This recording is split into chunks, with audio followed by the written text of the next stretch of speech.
Primavera de 1955. Fort Myers, Florida. El campo de entrenamiento de primavera de los Pittsburgh Pirates.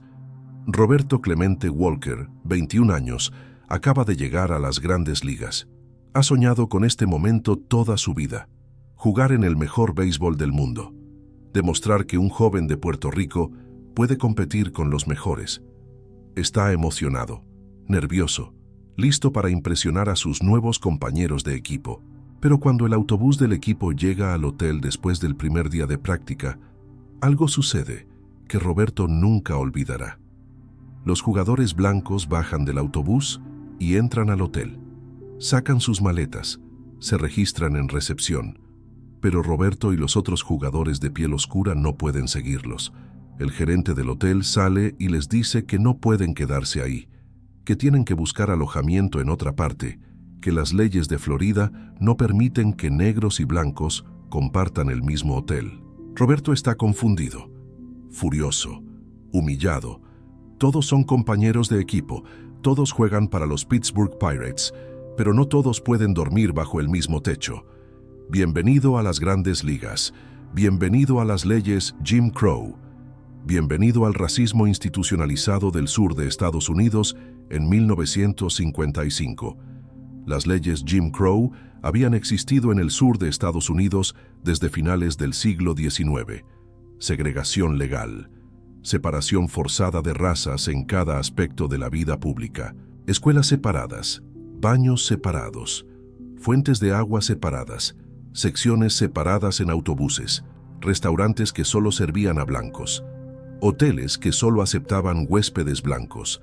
Y aunque Jackie Robinson había roto la barrera del color en el béisbol en 1947, las leyes Jim Crow seguían en pleno vigor en 1955. Los jugadores negros y latinos podían jugar en las grandes ligas, podían compartir el campo con jugadores blancos, pero fuera del campo, en los estados del sur, seguían siendo ciudadanos de segunda clase, seguían siendo sometidos a humillación diaria.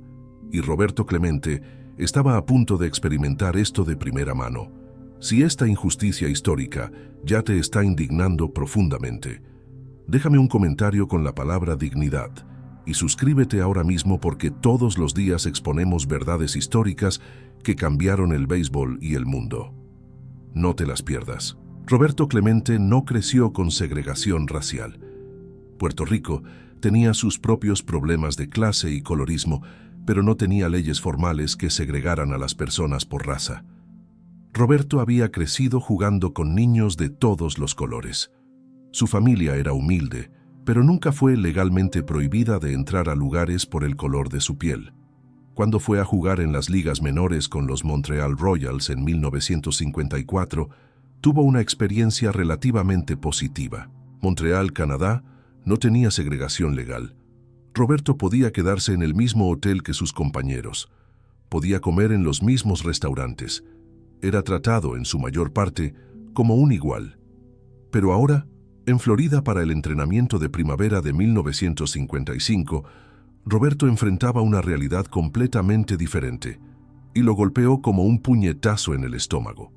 Según entrevistas posteriores que Roberto dio, las primeras semanas en el entrenamiento de primavera fueron traumáticas. Él y los otros jugadores de piel oscura tenían que quedarse en casas de familias negras en la parte segregada de la ciudad. Estas familias abrían sus hogares a los jugadores porque los hoteles no los aceptaban. La hospitalidad de estas familias era genuina y cálida, pero la situación era humillante. Roberto veía a sus compañeros blancos quedarse en hoteles cómodos con todas las comodidades, mientras él dormía en una habitación pequeña en una casa desconocida. La separación era constante y deliberada. Los restaurantes eran otro problema constante. Cuando el equipo viajaba y se detenía para comer, los jugadores blancos entraban al restaurante. Los jugadores negros y latinos tenían que esperar afuera o ir a la puerta trasera para pedir comida para llevar. No podían sentarse adentro, no podían ser servidos en las mismas mesas. Roberto recordaba en entrevistas cómo esto lo hacía sentir, como si fuera menos humano, como si su talento en el campo no importara fuera de él, como si el color de su piel definiera todo sobre cómo era tratado. La rabia que sentía era profunda, pero también la impotencia. Estas eran las leyes. Esta era la realidad. Y como jugador novato tratando de establecerse en las grandes ligas, tenía poco poder para cambiarla. Los autobuses eran particularmente problemáticos. Aunque el equipo viajaba junto, había tensión constante sobre dónde se sentaban los jugadores. En algunos estados del sur, las leyes exigían que las personas de color se sentaran en la parte trasera del autobús. El equipo de los Pirates intentaba ignorar estas leyes cuando viajaban en su propio autobús privado. Pero en autobuses públicos o en situaciones donde las autoridades locales estaban presentes, la segregación era forzada. Roberto y otros jugadores latinos y negros eran empujados hacia atrás, separados de sus compañeros blancos, tratados como inferiores. Y cada vez que esto sucedía, Roberto sentía una mezcla de vergüenza y furia que nunca lo abandonaría. Compañeros de equipo de Roberto durante esos primeros años han hablado sobre estas situaciones. Algunos jugadores blancos estaban horrorizados por lo que veían. Intentaban mostrar solidaridad. Se negaban a comer en restaurantes que no servían a todos sus compañeros.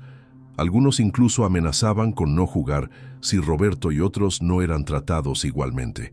Pero las leyes eran más fuertes que la buena voluntad de jugadores individuales. Los equipos tenían contratos, los juegos tenían que jugarse, y al final la segregación continuaba. Los jugadores blancos en hoteles cómodos, los jugadores de color en alojamientos separados, día tras día, semana tras semana. Roberto hablaba con otros jugadores latinos y negros sobre estas experiencias. Encontraba que no estaba solo. Muchos habían enfrentado lo mismo o peor. Algunos le aconsejaban mantener la cabeza baja, enfocarse en el béisbol, no hacer olas. Pero Roberto no era el tipo de persona que podía quedarse callada frente a la injusticia.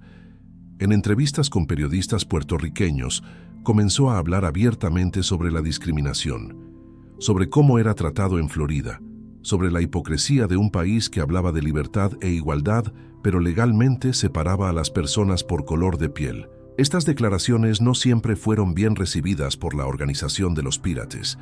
Le dijeron que se enfocara en jugar, que no causara problemas, pero Roberto se negaba a ser silenciado. La discriminación no terminaba cuando el entrenamiento de primavera finalizaba. Aunque Pittsburgh era una ciudad del norte sin leyes Jim Crow formales, el racismo aún existía. Roberto enfrentaba dificultades para encontrar apartamento. Muchos propietarios no alquilaban a personas de color. Cuando salía a comer a veces era ignorado por meseros o recibía servicio inferior. En la calle la gente lo miraba con sospecha, como si no perteneciera, como si fuera peligroso. Roberto era una estrella del béisbol, pero fuera del estadio era solo otro hombre de piel oscura enfrentando prejuicio. Lo que hacía todo esto aún más difícil era la barrera del idioma. Roberto hablaba español como lengua materna. Su inglés en 1955 aún estaba desarrollándose. Esto añadía otra capa de discriminación. No solo enfrentaba racismo por el color de su piel, sino también por su acento, por su lengua nativa. Los periodistas a menudo lo citaban de maneras que lo hacían parecer menos inteligente. La gente asumía que porque hablaba con acento, no entendía. Roberto enfrentaba múltiples formas de prejuicio simultáneamente, y todo esto mientras intentaba establecerse como jugador en el nivel más alto del béisbol. A medida que pasaban los años, Roberto se volvió más vocal sobre estos temas. No solo hablaba sobre sus propias experiencias, sino sobre la necesidad de cambio sistémico. Hablaba sobre cómo los equipos necesitaban hacer más para proteger a jugadores de color, sobre cómo las grandes ligas necesitaban presionar para que las leyes de segregación fueran eliminadas, sobre cómo el béisbol como institución nacional tenía la responsabilidad de liderar en cuestiones de justicia racial. Estas declaraciones eran controversiales en los años 50 y 60. Muchos en el béisbol querían que los jugadores se quedaran callados sobre temas políticos, pero Roberto creía que el silencio era complicidad. El movimiento de derechos civiles estaba ganando impulso en los años 50 y 60. Rosa Parks Se negó a moverse al final del autobús en Montgomery en 1955, el mismo año que Roberto llegó a las Grandes Ligas. Martin Luther King Jr. estaba liderando boicots y marchas. Estudiantes estaban haciendo sentadas en mostradores de almuerzos segregados. El país estaba cambiando, y Roberto veía su propia lucha como parte de ese movimiento más amplio. Cada vez que se negaba a aceptar trato inferior, cada vez que hablaba sobre discriminación, cada vez que exigía respeto, estaba contribuyendo a ese cambio. Los compañeros de equipo de Roberto durante los años 60 notaron un cambio en él. Se volvió más asertivo, más dispuesto a confrontar el racismo directamente. Si alguien hacía un comentario racista, Roberto lo confrontaba. Si veía a un compañero latino o negro siendo maltratado, intervenía. Se convirtió en protector y mentor para jugadores más jóvenes que llegaban a las Grandes Ligas. Les advertía sobre lo que enfrentarían, les aconsejaba sobre cómo mantener su dignidad. Les mostraba que podían ser excelentes en el campo y dignos fuera de él sin comprometer quiénes eran. La aprobación de la Ley de Derechos Civiles de 1964 y la Ley de Derechos de Voto de 1965 comenzó a cambiar formalmente las cosas. Las leyes Jim Crow fueron declaradas ilegales. La segregación forzada en hoteles, restaurantes, autobuses fue prohibida. Pero Roberto sabía que las leyes por sí solas no cambiaban corazones.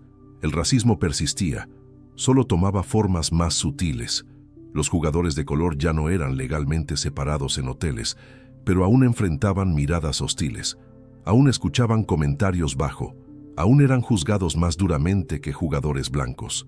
Roberto usaba cada plataforma que tenía para hablar sobre estos temas, en entrevistas después de juegos, en apariciones públicas, en conversaciones con periodistas. Nunca dejó que la gente olvidara lo que él y otros habían enfrentado. Nunca permitió que la historia fuera blanqueada.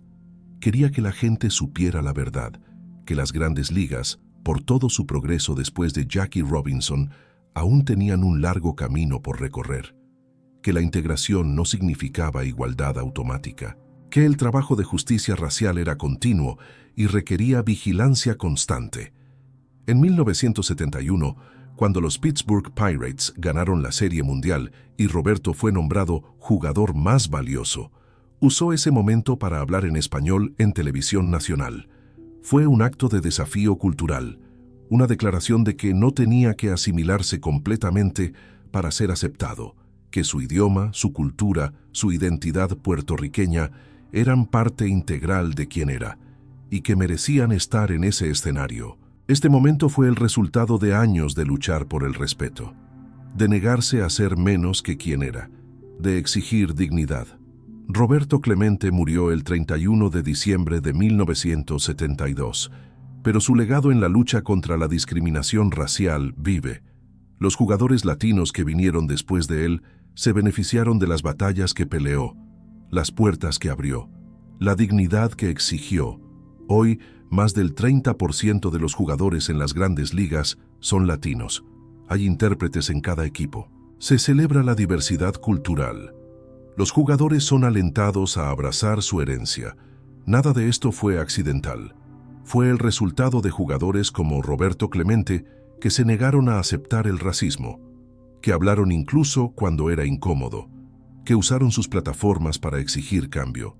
La historia de Roberto Clemente y las leyes Jim Crow es una historia sobre el lado oscuro del béisbol, sobre cómo una institución que se veía a sí misma como progresista, después de Jackie Robinson, aún permitía que jugadores de color fueran tratados como ciudadanos de segunda clase, sobre cómo el talento en el campo no protegía contra la humillación fuera de él.